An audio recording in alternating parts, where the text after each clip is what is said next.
Hello guys, welcome, I'm SimUK. This is my Tank Mechanics Simulator Is It Any Good review. Yes, it certainly is good. Especially if you appreciate history, World War II history specifically, mechanics or tanks, then this game is definitely very good.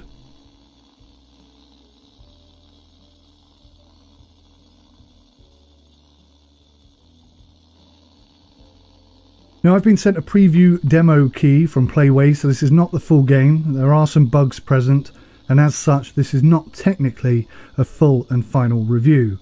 But it is so good that I felt it was worthy of a review, even in its current limited state.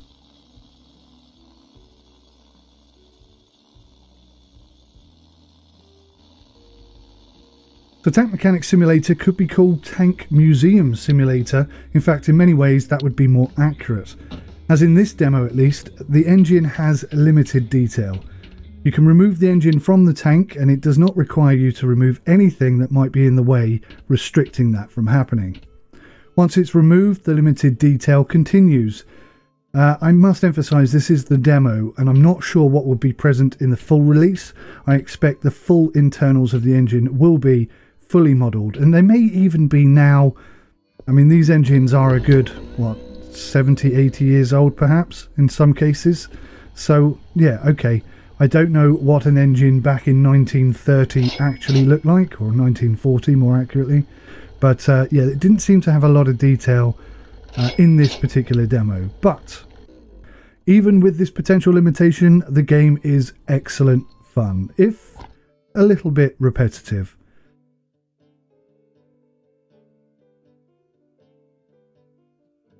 Tank restorers basically call you up to fix their own tanks.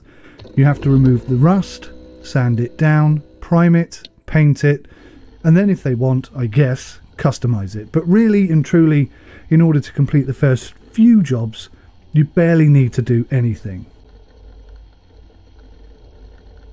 Of course, you will have to remove, fix or replace broken parts if that's something that they want you to do, and jobs escalate the more you play. You can also find your own tanks buried in the ground, and I do mean buried. You have to use your metal detector and other tools in order to locate them, then dig them up, clean them off, put it on the back of a truck and bring it home.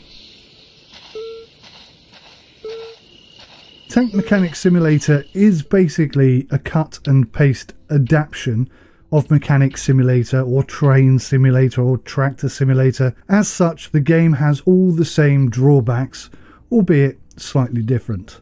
It's still got the poorly designed UI, which requires multiple unnecessary clicks in order to achieve similar goals. That can become quite frustrating. It's got the horrendous vehicle physics. I'm not talking about the tanks here, as they are not available in the demo, and actually it does state in the demo that tanks will have not only a driving area or a practice area, but also a firing range, so that could be a lot of fun. But yes, it is a cut and paste system here, so it has limited business freedom and it's quite a linear experience. The more you work, the more points you earn. The more points you earn, the more upgrades you can have, the faster you can do things, the more you can expand, etc, etc, etc.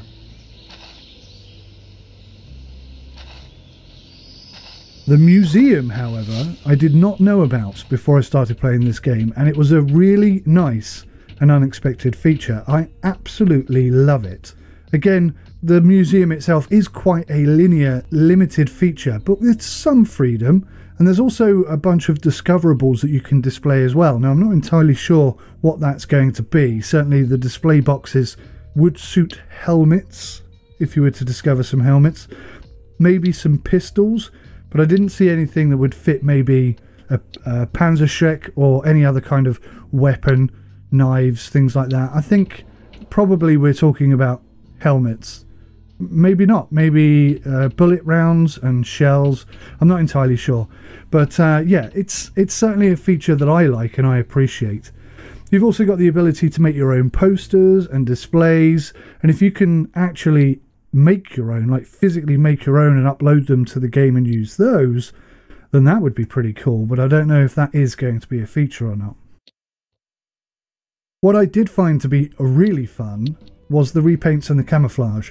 Now, I discovered after quite a bit of playing that I find tanks that have been restored but don't have their camouflage on, they look and feel like fakes to me. It took me a long time to figure it out, but when you whack the camouflage on a tank, it suddenly becomes a tank, and my god, do they look good. The camouflage system and that is that's applied here, like the repaint area, it's really bugged. And basically the main bug that I've noticed relates to the reskin template. It basically uses the same space within the reskin template on multiple areas of the tank. Now this is a big bug, and what it basically does, I've seen it many times before, it results in a decal that you add appearing in more than one place on the tank, because there are different. So in this example here, the front of the tank and the turret cannon itself will both have the same decal appearing on it at the same time. So this is a big bug. It must be fixed before it's released. It's an easy fix, it's just a pretty time consuming one, but they must fix that before release. That's a terrible bug to let through.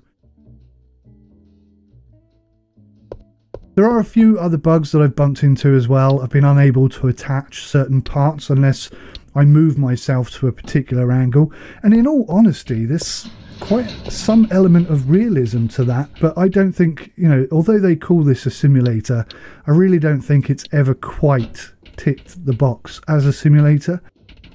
Maybe they could include features like that where you do have to be underneath the tank in order to get to certain parts, and in some ways, yes, I know in previous games they have done things a little bit like that, but I think they could do more with it. Another area that I think they could do more with is there's a hammer in this game, so you can hammer pieces off, and as you hammer it off it will get damaged and broken. Now, I haven't completed the demo yet, I'm going to keep playing, but really not much more is going to change my mind from this point on.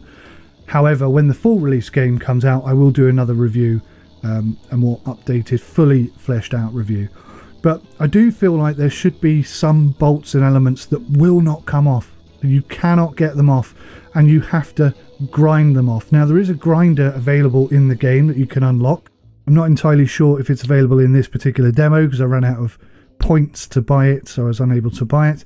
But yeah, there definitely is a grinder in the game, so that's quite cool. I'm hoping they are going to expand on that whole feature set and make the game a bit more realistic. That would be really good from my perspective.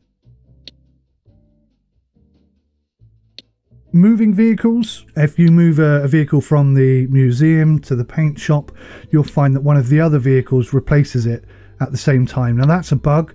That's an annoying bug. None of these are particularly game-breaking bugs. They're just bugs, irritating bugs. But it is a demo as opposed to a full release. So I suppose, you know, they may have even fixed these issues already. I did not enjoy the digging up for tanks aspect. The Jeep handles like absolute trash. There's more bugs there around the tools. I lost a tool, it disappeared into God knows where, and it took me ages to find the tank. It's just a painstaking and laborious task. It's not really that fun. Now, again, there's an element of realism to that because hunting for buried tanks is not going to be fun. Although I'm not sure there are going to be that many tanks buried. I could be wrong, but most of them I think would at least be jutting out of the ground and a little bit easier to find. But then what do I know about hunting for tanks?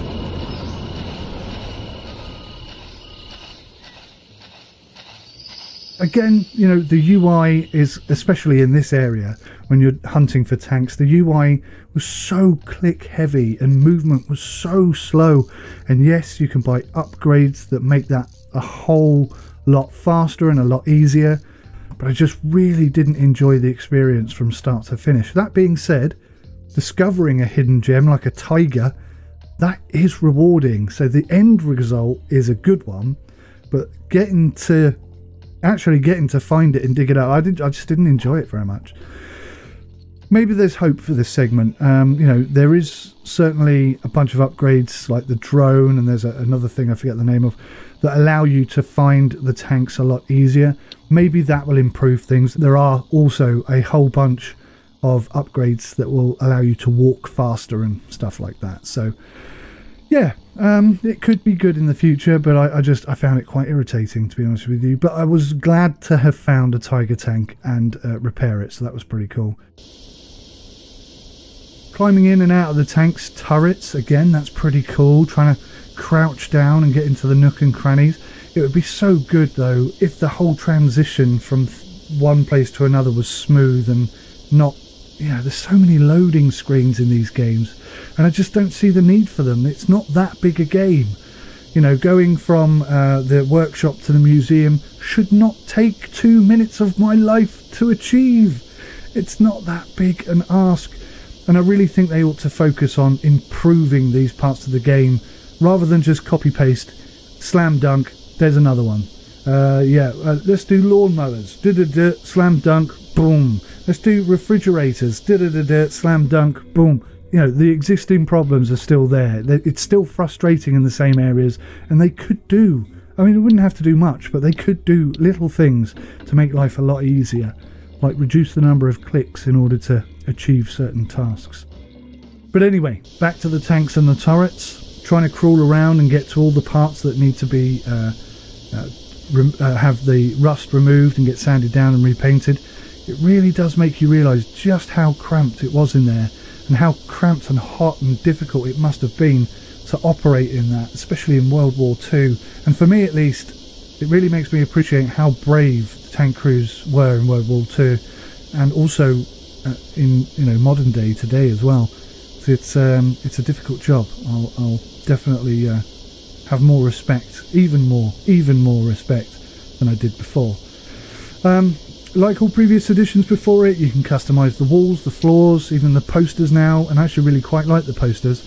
I'm hoping they're going to add more because they're really cool. I don't know if they're official posters or whether somebody created them out of thin air, but they're really good, really detailed. I really like the posters, I've got to say. So it's a good game. If the price is fair in the full release, if the price is fair, the content is rich and the bugs are squashed, this is easily a game that I can recommend to you. So, Tank Mechanic Simulator, is it any good? Yes, it is really good. Thanks for watching, take care, goodbye for now. Yes! We have got this M4 up and running. That's awesome. That's really cool. I'm well chuffed with that. Really am over the moon with that.